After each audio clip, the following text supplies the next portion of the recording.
Hi, it's Greg Dalton. I'd like to hear your comments on the show, topics we should cover, and guest suggestions. You can reach me at greg@climateone.org. This is Climate One. I'm Greg Dalton. The energy industry is used to wild cycles of boom and bust. But even for veterans, today's markets are gut-wrenching. Europe is looking to phase out both Russian oil and gas, both critical to current European industry, heating homes and businesses, and generating electricity. The Russian invasion of Ukraine has forced Europe to totally rethink how it handles its own energy needs. And we're seeing now a lot of supply chain challenges, including for key clean energy technologies. And how is all this energy market chaos impacting U.S. climate goals? There is any given day of the week, an administration official loudly arguing for more oil and gas, and any other day of the week, an administration official pondering openly whether or not clean energy is actually the true path to peace, security, and freedom. Disrupted energy markets. Up next on Climate One. As Russia's invasion of Ukraine and surging inflation disrupt global energy markets, even insiders are scrambling to make sense of this moment. In one major move, the European Union has agreed to ban imports of 90% of Russian crude oil by the end of the year. That will increase demand from other suppliers. An announcement of the agreement sent oil prices soaring. Meanwhile, the Biden administration has signaled it wants more oil and gas extracted now to ease the pain at the pump ahead of the upcoming midterm elections. At the same time, it also says it remains committed to eventually replacing oil and gas with cleaner energy to cut carbon emissions. On the show today, we're going to sort out this messy and perplexing puzzle of switching fuels while keeping the economy humming. David Turk is Deputy Secretary of the U.S. Department of Energy. Kate Larsen is a partner at the Rhodium Group, an independent research firm where she leads work on international energy and climate change. And Justin Guay is Director for Global Climate Strategy at the Sunrise Project. As Europe moves away from dependence on Russian oil, I asked Kate Larsen how that would affect the oil market globally and in the United States. Europe is looking to phase out both Russian oil and gas, both critical to current European industry, heating homes and businesses, and generating electricity. And so really an important piece of Europe's journey toward decarbonization, which they have committed to fully, is understanding in the short term how to meet the needs of the public and keep industry running for the next year with the real risk of supplies being cut off, in particular gas supplies. But then also looking into the long term of what Europe needs to do to wean itself off of oil and gas supplies writ large, but in particular from problematic autocratic states like Russia. The US is facing the same challenges. It's a global market for oil. We're seeing oil prices rise, even though we're producing significant, almost all of our own domestic supply. Those global prices really impact us at home. So there's a lot that we can do and that we are doing in the US and in Europe. A lot of that is to really quickly reduce our demand for those fuels as quickly as possible to weather the short-term crisis, but also to build the future that we need. And that means rapidly scaling up electric vehicles, both passenger and heavy-duty vehicles, finding the alternative fuels, clean fuels, biofuels, and electrofuels that can replace oil in our vehicles, but also looking for replacements for gas and industry, and in particular, looking at renewable hydrogen. And the U.S. is really well positioned to be a supplier of the next wave of all of those clean fuels and energy. And this is the moment that we need to seize, using our legislative authority and our regulatory authority to make sure that the US is the source of these clean fuels and technologies for Europe and others, so that we're not at the dependency of autocratic states who are using the profits from those fuels to invade Ukraine currently. Right, and Putin's taken in a lot more through fossil fuel sales than he did a year ago because those prices are up. Dave Turk, the Biden administration has signaled it wants more oil and gas now to ease the pain at the pump ahead of the upcoming midterm elections. What's the administration trying to do to meet this moment in energy and climate, balancing the immediate needs and the long-term climate imperative?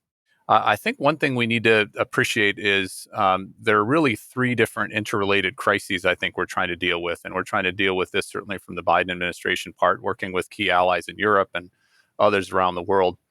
One is the climate crisis. And of course, the climate crisis has been with us, unfortunately, for years. We've not done what we should have done as much at the volume, the scale, the pace 5 years ago, 10 years ago, 15 years ago, let alone over the last couple year period of time. The IPCC analysis, all that we see is just underscoring just an even greater sense of urgency to get our acts together, not just with targets that are out there 30 years into the future, but the real world action now so that we can actually do the kinds of things that we need to on that front.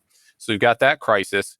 COVID-19 has really thrown energy more broadly out of whack in all sorts of different ways. The energy markets have been in turmoil over the last couple of years, and we're seeing now a lot of supply chain challenges, including for key clean energy technologies, whether in the US or in the world as well. And then you put on top of that the third crisis of Putin and Ukraine and the complete naked aggression from Putin to the Ukrainians, and that has thrown not just in Europe, but because a lot of the energy markets, of course, are interrelated in one way or another, whether truly global like oil or natural gas, which is semi-global commodity at this point, out of whack as well, and throwing supply chains even more out of whack as well. So we're trying to focus on the near term, but the long term, and trying to focus on affordability, reliability, and climate change and sustainability all at once. And it's not easy, to say the least. These three crises are incredibly challenging to navigate. Indeed. So Justin Guay there, COVID, climate, Ukraine, throw in there an administration that has razor thin control of two branches of government. How do you think the Biden administration is doing to address this energy situation and climate right now? Well, look, I think the first and most important thing to say is that these are obviously difficult times. And so we don't, as the climate community, begrudge the Biden administration having to make difficult choices. But I think the challenge that we see when you sit in our seat is that it's a bit difficult to tell exactly the direction we're headed. So there is any given day of the week, an administration official loudly arguing for more oil and gas, and any other day of the week, an administration official pondering openly whether or not clean energy is actually the true path to peace, security, and freedom. And obviously, one of those two messages is the one that appeals to my heart and to many in the climate communities. But I think it's a reflection of a somewhat schizophrenic approach we see right now. But I think it's important to separate the nuance here, which is that even in the climate community, no one begrudges the notion that there is an immediate crisis moment in Europe and that there is an immediate need for support or diversification or redirection of existing fossil fuel supplies to avoid the economic pain and the fallout from the invasion of the Ukraine. So that I don't think is particularly controversial, even in the climate community. The thing that we are deeply worried about is the oil and gas industry's cynical opportunism and attempt to secure approval of a wave of new infrastructure, which is not actually destined to support Europe in its time of crisis, but is really meant to speed its approval to entrench our reliance on fossil fuels, which is, of course, not energy security, it's energy insanity. And I don't think, from where I sit, that that's what the Biden administration is trying to do. That is clearly not the direction of travel of President-elect Biden or sitting President Biden and his administration. But it's very difficult when we hear different messages just about every other day. And so I think the conversation we want to be seeing and having is one that is reflected by the EU's formal plan to get off gas, as Kate said, the Repower EU plan. That plan is very clear in its goals. By the end of this year, if not next, they're going to reduce their reliance on Russian gas by 2/3, not by increasing their overall gas reliance and gas burn, but by diversifying their supplies and reducing their overall consumption. And by 2030, they're going to reduce gas consumption by 30%. So the biggest signal being sent to global markets today is that Europe is going to rely less on gas going forward. There is not a booming new growth market in Europe for US shale producers to capture. There is a disappearing, vanishing market in Europe and a clean energy boom. And so the conversation we would love to be having is one around a clean Marshall Plan. What are the investment resources? What are the investment needs to help unlock solar, wind, long duration storage, green hydrogen at scale today. Because unlike the last big supply shock that we all lived, well, I didn't live through it, but many people did live through in the 70s. This time, clean energy is ready for prime time. Our stuff is cheaper, faster to deploy. It is ready to provide ultimate security, which is something that more fossil fuels simply can't do. And I think from where I sit, I do believe that is the long-term goal of the Biden administration. But I do think we need a bit more clarity in the moment because, as I said, we're seeing a awful lot of noise generated by the oil and gas industry, which is meant to serve as political cover for a bunch of assets that are stranded at best and at worst cynical opportunities to lock the rest of the world, namely Asia, into our supplies for the long haul. And of course, Europe has a bit of an advantage. They don't have quite the fossil fuel extraction in Europe as the U.S. has. There's not quite the same kind of incumbent industry defending its turf there. But Dave Turk, your response to that the administration is not being focused and clear and ambitious. Well, I have to say I agree with Justin on a lot of what he said, and appreciate these are not easy circumstances. There are challenges here that we're trying to work through, especially to try to figure out how we help Europe in this time of need. And the rest of the world as well, and send a clear message, right? We had naked aggression going, a bigger state invading another state in the 21st century in 2022. Quite remarkable. I think a lot of people were skeptical it was going to happen, but it did happen. And democracy's on the line, human rights are on the line, self-determination's on the line, all those kinds of things that we need to really be thoughtful and push back on as aggressively as we possibly can. Completely agree with Justin. Clean energy is ready for prime time. And we're seeing that already. It doesn't mean that we can take the accelerator off. In fact, it's the exact opposite, right? We should be leaning in, doubling down, tripling down. We've realigned our whole Department of Energy accordingly to try to use the $62 billion that we've been given as part of the bipartisan infrastructure legislation to really accelerate the clean energy transition in our country. Whether you're talking all sorts of renewables, whether you're talking clean green hydrogen, as Kate was mentioning, or geothermal, our grids, you name it, we're trying to lean in on that piece. There's still some unfinished piece of business on Capitol Hill that we're working with key senators on. Getting some of those tax incentives and some other pieces is incredibly, incredibly valuable. And I think we not only need to work with our European colleagues on a clean Marshall Plan, as Justin said, for Europe, but that's the way we should be thinking about it here in the U.S. That's the way Japan should be thinking about it. I've made the argument many times, if we had more clean green hydrogen in the system right now, if we had more offshore wind in the system right now, if we had more EVs in the system right now, if we had more, you name it, in terms of clean energy technology, we'd be in a much, much better place, certainly from the carbon footprint, but we'd be in a much, much better place from an energy security side of things, from a resilient side of things. And so now's the time to push the accelerator down even further, not to slow up on that front. And we hope there's an opportunity to work with key senators. There's a hope we're working with key ministers around the world, ministries around the world to really do that. Kate, we have a tendency to want this transition from fossil fuels to clean to be orderly and predictable. And Tom Friedman in the New York Times wrote an article recently slamming oil companies for pursuing business they know is incompatible with a livable economy. He also slams the Greens for, quote, "There is no immaculate pathway from brown energy to green energy. The road is paved with cruel trade-offs. Pick your poison, but grow up," end quote. Have clean energy advocates oversimplified the transition from fossils to clean, saying it would be happy and orderly?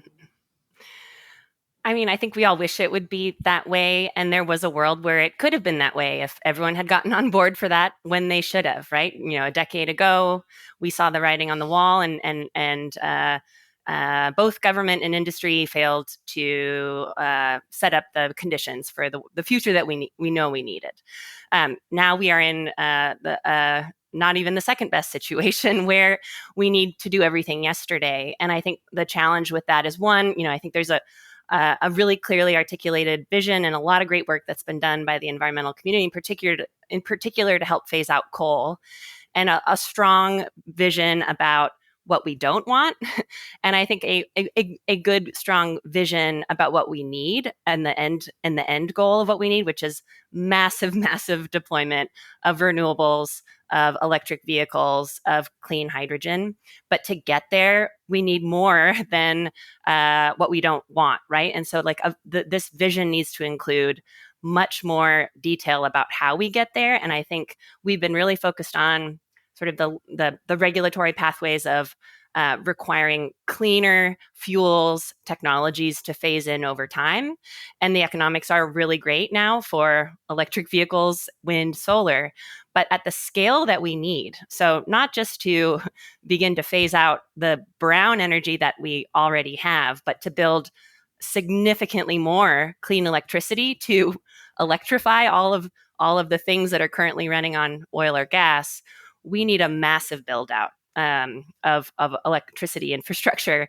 And a lot of that's being bogged down by permitting and siting in communities across the US where there is no constituency advocating for really hard choices like putting a wind farm in communities in the Midwest that are actively advocating against it. And when you don't have the same kind of advocacy in favor of these choices, and I think this requires a lot of hard work in bringing communities together and community engagement and making sure that it's done in a fair, just, equitable way. That's really where the rubber hits the road. And I think that's an area where, again, better collaboration and focus on the details of this massive scale up.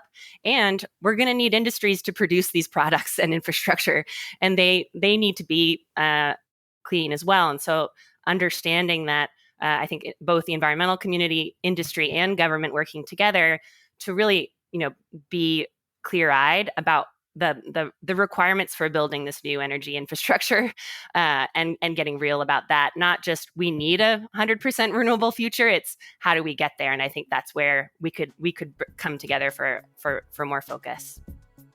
You're listening to a Climate One conversation about the disrupted global energy market. Coming up, how does solar power factor into the move away from fossil fuels that are disrupting our climate and economy? Solar is such an incredibly important part currently of our clean energy build out. The cost reductions we've seen over the last several years has just been incredible.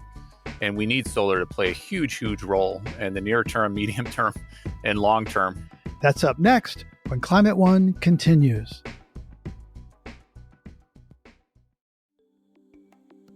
This is Climate One. I'm Greg Dalton, and we're talking about the disrupted global energy markets with Kate Larsen, Justin Guay, and David Turk. The U.S. solar industry recently cut its forecast for this year and next by nearly half due to possible new tariffs placed on modules imported from Southeast Asia. That's because a small American producer filed a complaint with the U.S. Department of Commerce, claiming China is circumventing existing tariffs by pushing production to nearby countries. I asked Justin Guay how big a deal new tariffs will be on solar modules that go into both residential and utility-scale projects. I mean, I don't think you can overstate how big a deal it would be. And it's an unfortunate own goal when we're already behind the eight ball, as Kate was saying, when it comes to deploying clean energy to get off of fossil fuels. Again, I think that everything you hear from the White House in the Biden administration is that this is not the end goal of this process and that they seek to wrap it up quickly, but it really needs to be wrapped up as quickly as humanly possible because it's sending an incredibly powerful dampening signal in the solar industry, which is leading to potentially lower installations than during the Trump years, which is absolutely insane for a climate-focused Biden administration to preside over. Again, I think that it's pretty clear from the public statements we hear that's not what they want, but it doesn't really matter. What we need to do is actually wrap this thing up and get on with deploying solar. And that's supposedly going to happen. The Commerce Department said they're not going to happen in August. David, I realize that you're at the Department of Energy, not the Department of Commerce, which is looking into this China solar tariff dispute filed by a U.S. company. But what can you tell us about the prospect of I'm still, understanding what Justin just said, that solar deployment under Biden could be less than under Trump? Well, solar has had... is such an incredibly important part currently of our clean energy build out.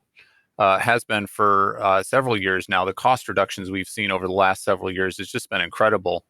And we need solar to play a huge, huge role in the near term, medium term, and long term. When I worked at the International Energy Agency, one of the key milestones and things I felt the best about was when we were able to declare solar as the new king in electricity, which was a couple of years ago in the market report, given where the numbers were in the U.S. and countries around the world. So we absolutely need to rely on that technology. So a couple things here. One, if I could just pick up on the permitting piece, which I think is relevant on the solar part, but relevant in a lot of other clean energy technologies. It's something I'm really glad, Kate, you brought it up.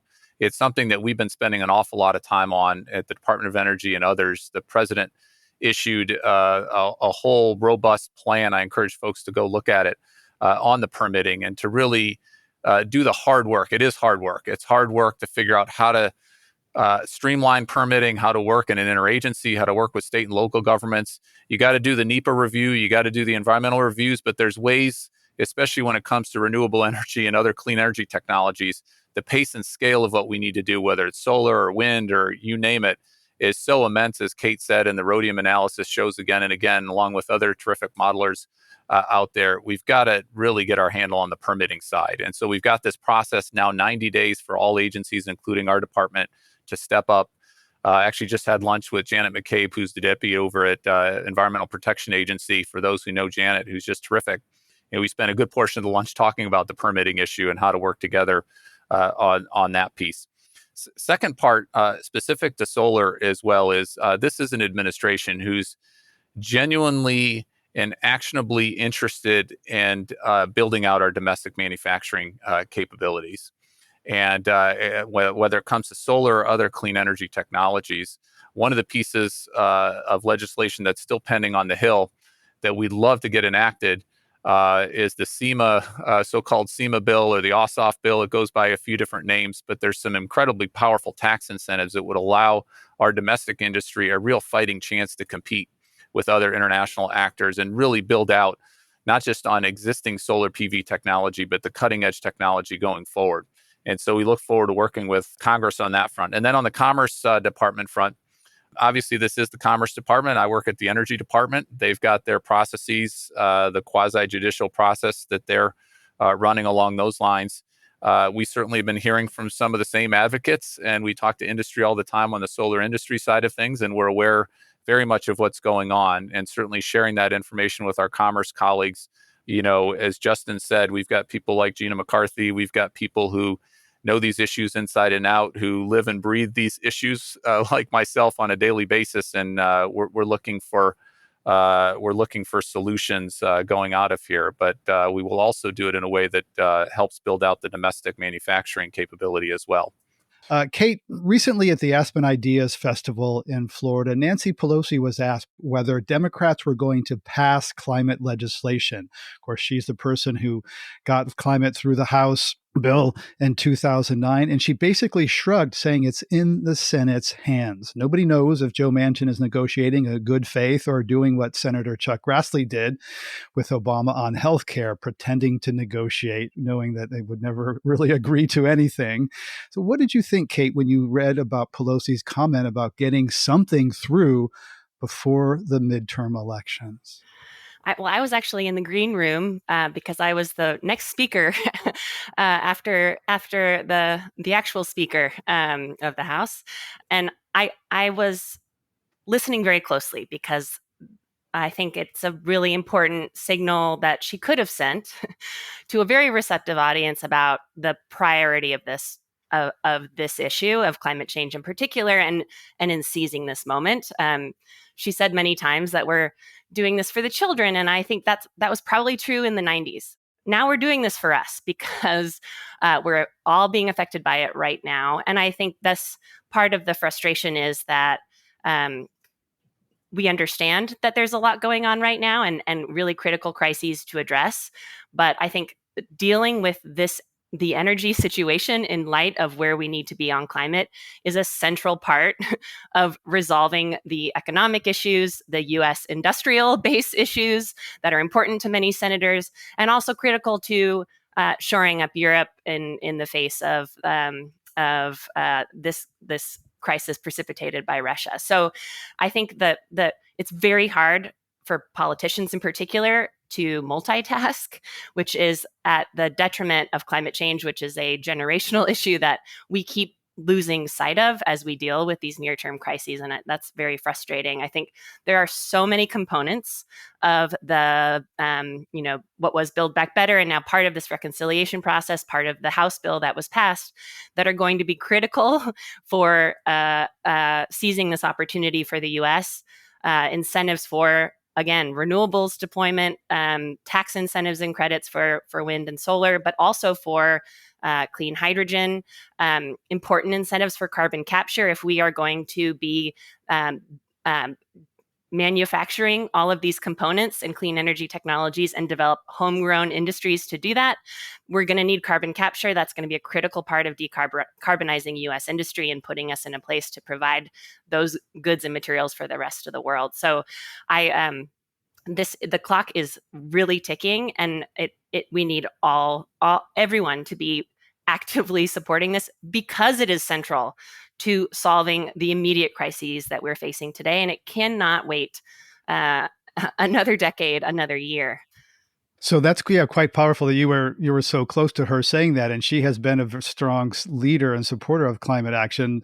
Here on Climate One, we'd like to talk about the technical issues in our brain, but also the human and personal and emotional. If the once in a decade window for major policy is closing, what does that mean it's not about the kids anymore. It's about us. Kate Larsen, what does that mean? Like, that on a personal level, knowing the weight as you do, as we all do, what that means if a decade window is closing, what does that mean for what we care about in us personally and emotionally? Yeah, I mean, it's frustrating because every moment now is the moment.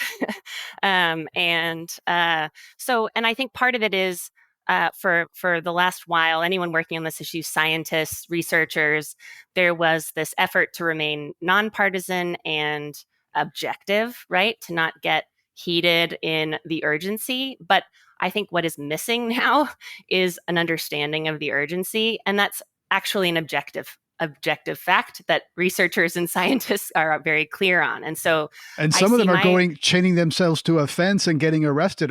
Are people you talk to thinking about, when do I start to go chain myself to a fence? Yeah, I mean, a good colleague of mine glued her hand to the floor and ground in front of the Shell office building. She was a longtime lawyer working on the global climate negotiations, and all of us have reached that point, I think, where we want to maintain our professional objectivity and relevance in the conversation. And increasingly, that means not divorcing your professional views from your personal views, because we know better than anyone the urgency and what's required. That I wonder if a better use of my time could be, taking my child and my family and others to more and more protests. What else can I do, and do that in a way that doesn't diminish my professional objectivity and impact? Could it actually improve it? Dave, Turk, do you ever get to the point where you think that polite conversations like this about kind of, are not enough, that you want to rip off the tie and go to the barricade, do something that just we have these conversations that are polite and subtle, and we try to introduce urgency, and we know that it's not happening fast enough? So I'd say the following on this, and I've spent many years of my life on climate change efforts. I worked with Kate back in the State Department days when she was one of the negotiators, doing phenomenal work there. Worked at Department of Energy before working on international climate and clean energy issues. And for the last 5 years before taking this job was at the International Energy Agency, that was brought in to try to help on the clean energy transition side of their portfolio and really pushing that agency. And I have to give credit to my friend and mentor, Dr. Fatih Birol, who's done remarkable work at the IEA, including the 1.5 degree scenario that they put out, which I think was a game changer and a really insightful piece of analysis that I felt very proud to be part of that team. So I'd say the following. One is the numbers are the numbers and the science is the science, right? And if people have different numbers, or if people have different science, there's the reason there's the scientific method, and there's the reason we should have discussions to make sure we have the best numbers and the best evidence and the best information that we possibly can. I find it incredibly difficult as someone who's looked at the numbers, relooked at the numbers, spent a lot of time looking at IPCC reports and different modeling scenarios and analysis. And I know Kate and Justin have spent an awful lot of time in their careers. If you don't come away alarmed, and if you don't come away really struck by, as Kate was saying, the pace and scale of what we need to do at a historic level, then you're either misreading it, or you're not reading it, or you're skimming over it, or you're wishing we're living in a world that we don't currently live in. And so the numbers are the numbers. And I think it's perfectly appropriate for scientists, for others, to starkly lay out what the science is, starkly lay out what the numbers are, starkly lay out what the scenarios are.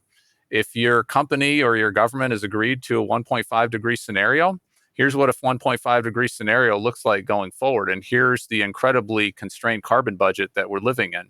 And how do you make the numbers work? I've had conversations like that with the Saudi energy minister. I've had conversations like that with others. They're not always easy conversations to be had, but I think we need to be, all of us in this field need to be very upfront and speaking truth to power and really putting that on the table.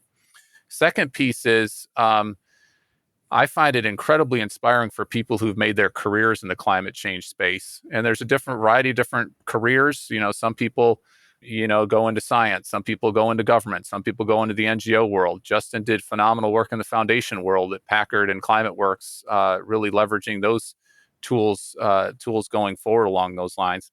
Encourage more people to get this, to take on climate change as a career. We're now hiring up a bunch of people for what we're calling our Clean Energy Corps. We're going to hire up 750 people to spend $62 billion to transform large swaths of our energy economy. And we need really good people, creative people who are going to leverage those resources as much as they possibly can with an incredible passion. And the civil servants we have here at the Department of Energy, a lot of other people in the government right now, incredibly creative, incredibly talented. They're probably working 23 and a half hours a day these days to maximally take advantage of these kinds of opportunities. And sure, we all get frustrated, but I think the thing that keeps us going is there's a lot of other people out there who are putting their shoulders to the wheel and really trying to think creatively any different way to try to get us all moving. And I put a lot of stake, I have to say, in the real world and what's happening in the real world. There's political rhetoric, there's commitments 30 years down the line, or 40 years down the line, or 28 years down the line. What I put stock in is who's doing what in the real world, and where are the numbers? Where are the numbers for this year? Where are the numbers for next year? What's the real world action going on? And we're not seeing enough near real world action as we are. But for anyone who's interested in a meaningful career that they can feel really proud about, like, come on in as an entrepreneur, as a foundation person, as an NGO, and get involved in the game, and let's get this done. Yeah, and a lot of people are doing that.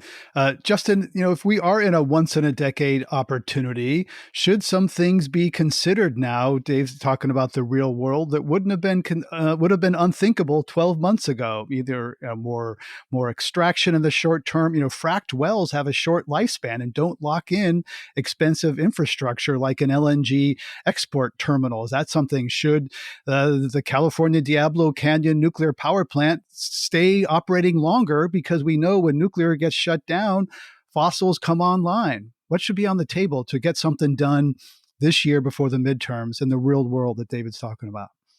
There's a bunch embedded in that question. Well, look, I'll answer the first one, or the last one first, which is on Diablo. I mean, I think that the climate community has been evolving for quite a while, and it's very clear that nuclear energy is not our enemy. Fossil fuels are. And I think it's really important that we fundamentally change our approach to nuclear energy, at least existing nuclear. It would be absolutely crazy to let it shut down at a time when we are not making the progress we need to be making on clean energy deployment. So I'm just going to say that, not entirely popular across the entire swath of the climate community, but it's true. And we need to deal with facts in this work. So that's one. Speaking of fact, you just lost a bunch of liberal friends, but it's okay. Keep going. Yeah, that's okay. I do my best to equally anger everybody. But When it comes to the other side of that question, which is more fossil fuel supplies, I want to reference the IEA net zero scenario, which Dave was mentioning earlier, which couldn't have been more clear. We cannot have any expansion on the supply side of fossil fuels if we're going to stay on a 1.5 trajectory. That was one of the most stark and profound findings of many that were extremely important that we in the climate community reference just about every single day. And so I think, as Dave said, the science is the science, and we have to stay committed to that one way or the other, because there are going to be more crises, not less, going forward. We've just lived through a pandemic. We're living through the fallout of the invasion of the Ukraine. If we think this is going to get easier, we're kidding ourselves. So we have to be able to do hard things when times are hard. So that's one point. The second point, though, is that we already have enough oil and gas supply, particularly gas supply and export terminal capacity, to meet the commitments the Biden administration made to Europe to support them in their time of need. They committed 15 BCM immediately and 50 BCM by 2027. That's billion cubic meters. Billion cubic meters of liquefied natural gas. Yes, sorry, too much jargon. And the reason I say that, and I drop those numbers, is that, again, the oil and gas industry is trying to loudly tell everybody within earshot that we need more, but we actually don't need more. We have enough when it comes to supporting Europe in its time of need and in its crisis. So that is a very important nuance that we need to be really clear about. And then when it comes to delivering energy security, peace and freedom from volatile gas prices for us, for Europe, and for emerging Asia, which is looking at locking itself into a whole new wave of LNG import infrastructure, the reality is that more fossil fuel supply only deepens that reliance. It makes the economic pain worse, not better. So the only true path to dealing with all of the various crises we face is clean energy, whether it's the air pollution crisis, the climate crisis, our current energy security crisis. It couldn't be more straightforward. And so I think it's just really important that we, send a signal amongst all this noise that clean energy is the path forward, not more fossil fuels. You're listening to a conversation about the effects of a disrupted global energy market. This is Climate One.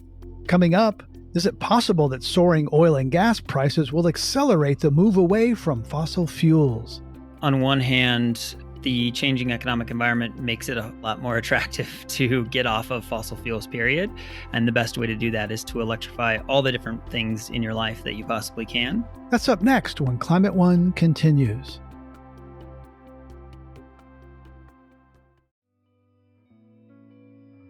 This is Climate One. I'm Greg Dalton. Hopes for climate action were high when President Biden was inaugurated last year. But so far, he doesn't have many big wins on the board. In fact, he's playing defense most of the time. Kate Larsen was a lead negotiator at the U.S. State Department in the years leading up to the Paris Climate Agreement. I asked her how much U.S. climate leadership around the world is flailing right now, because not much has been accomplished at home. Yeah, the Paris Agreement was really a pivotal moment, right? We got commitment from all countries that every country will set plans for reducing their emissions in the next decade, but then starting to plan for a long-term deep decarbonization through mid-century. That was a historic landmark moment. The years immediately following Paris were really about ramping up ambition, getting more countries to make those commitments, getting countries with commitments to dial up the ambition to go even further, faster. But we've really reached the end of that period where we were focused on ambition and getting new goals, new targets announced, which was just the first step. And the Biden administration was pivotal with the Leaders Summit that they arranged just a few months after the inauguration, bringing all the major economies together and really making the leap to a very ambitious commitment for 2030 to reduce U.S. emissions 50 to 52%. That's in line with the science and in line with what we need to do to reach net zero. It was a very big commitment. And it really helped to leverage other countries and economies to make similar ambitious commitments. So that was critical. And now the moment that we find ourselves in now, the entire international community is pivoting to focus on implementation. How do we reach these targets? What do we need to do to get there? What policies are you putting in place for businesses that have made net zero commitments? Time to get serious. Rubber meets the road. How are you doing that?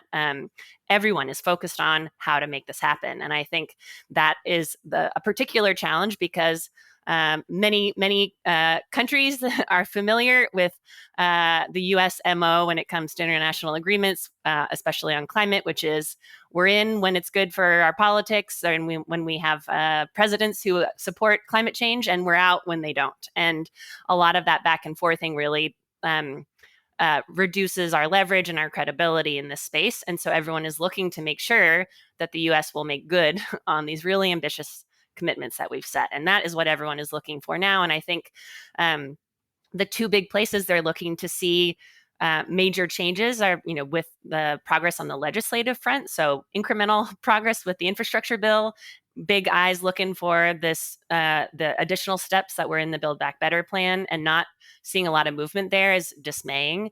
The other is on the regulatory front, where the Biden administration does have executive authority, and there've been a lot of developments and new plans and proposals. But the clock is ticking in terms of getting really big new regulations on the books, regulating oil and gas methane emissions, regulating emissions from the electric power sector, looking at long-term requirements for vehicles and trucks, and then starting to consider industry. So that's where the international community is really focused on looking for progress beyond goals and commitments from the Biden administration, and that's the moment that we're in now. Dave Turk, let's have you respond to that. What can the administration do legislatively and on the regulation side with the time and power that it has right now? Well, let me start and say this very clearly. I feel incredibly proud to be part of this administration and to be working side by side with my boss, Secretary Granholm, who's just a phenomenal champion on clean energy, with Administrator Regan at EPA and his deputy, Janet McCabe, with Secretary Buttigieg and his deputy, Polly Trottenberg, with Gina McCarthy at the White House, with Secretary Kerry and Secretary Blinken over at the State Department. Phenomenal colleagues who spent their, in many cases, careers working on the climate change front. And I feel incredibly proud to be working with them. Maybe just to speak about the Department of Energy and what we do and why I feel pride and certainly what we're doing and our incredibly committed colleagues, both the political appointees, but also the civil servants as well. So I like to think of our strategy threefold. One is, for the first time ever, we have a Department of Energy that actually has an increasing number of tools in the tool belt to do deployment and demonstration the way we should be doing it in a country like the U.S. So $62 billion from the bipartisan infrastructure legislation. That is an historic amount. That's the biggest thing to happen to the Department of Energy since the department was created, in terms of actually accelerating the clean energy transition in the real world. It ends up being 60 new programs, 750 new people we're hiring to implement all those programs. $16 billion on grids, $9.5 billion on clean hydrogen, et cetera, et cetera. $7 billion on battery supply chains, $5 billion on EV chargers and building out that infrastructure in historic kind of ways. So do we need more? Absolutely. Do we need the tax incentives? Absolutely. We've talked about that in terms of getting more tools in the tool belt. We are an innovation powerhouse. Secondly, at the Department of Energy, we've launched a series of Earth shots to really focus on those clean energy technologies that are not at the price levels we need them. There are a lot of clean energy technologies like solar, like wind, that are at price points that we need them to be at. We can keep reducing those costs, and that gets them out there even at greater scale. But we need to get clean hydrogen, electrolysis hydrogen. Our goal is to get it down to $1 per kilogram and use our 17 national labs like never before to drive that cost down. Long duration energy storage, drive that cost down. Direct air capture and carbon removal technologies, drive those costs down to historic levels as quickly as we can on a wartime footing on that front. And then what we have at the department is huge partnership opportunities internationally, where we're working with key countries like India, like Indonesia, like others, where if they can get their act together and accelerate the clean energy transition, good for their populations, good for the world as well on that front. But partnerships with state and local communities, with real world actors out there, all stepping up, doing our parts and getting things to move as quickly as we possibly can.